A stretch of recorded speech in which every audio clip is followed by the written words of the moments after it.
So I think we all know the story of Cain and Abel by now, right? Adam and Eve are the first people God created. However, they sinned and were cast out of the Garden of Eden. Then they had two sons, Cain and Abel.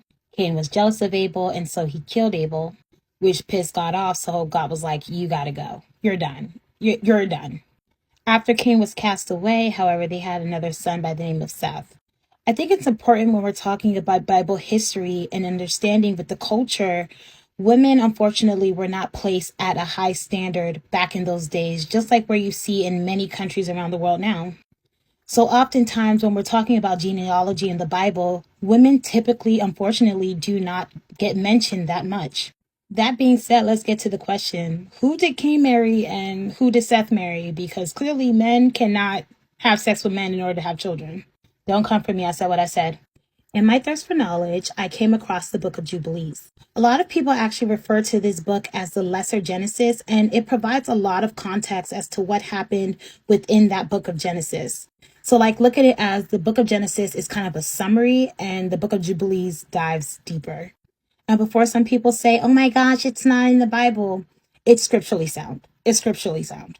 It's also considered canonical by the Ethiopian Orthodox Church. In layman's terms, they consider it legit. I told y'all before that the Ethiopian Church is one of the oldest churches, period.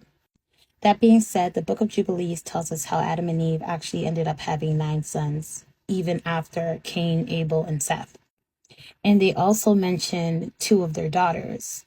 And they only mention these daughters because they played a significant role.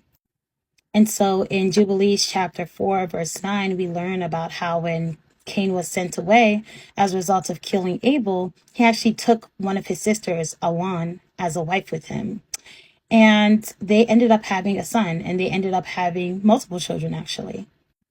While in chapter 4, verse 11, we learn about how Seth took on a wife of his own, his sister, Azura, and they proceeded to have more children. And this isn't to say that the 9 other sons and goodness knows how many other daughters they had weren't important, but Cain and Seth both played a major role as it pertains to the history of humanity.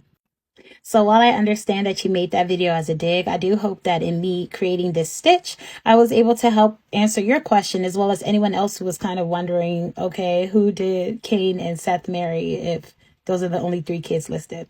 Be blessed.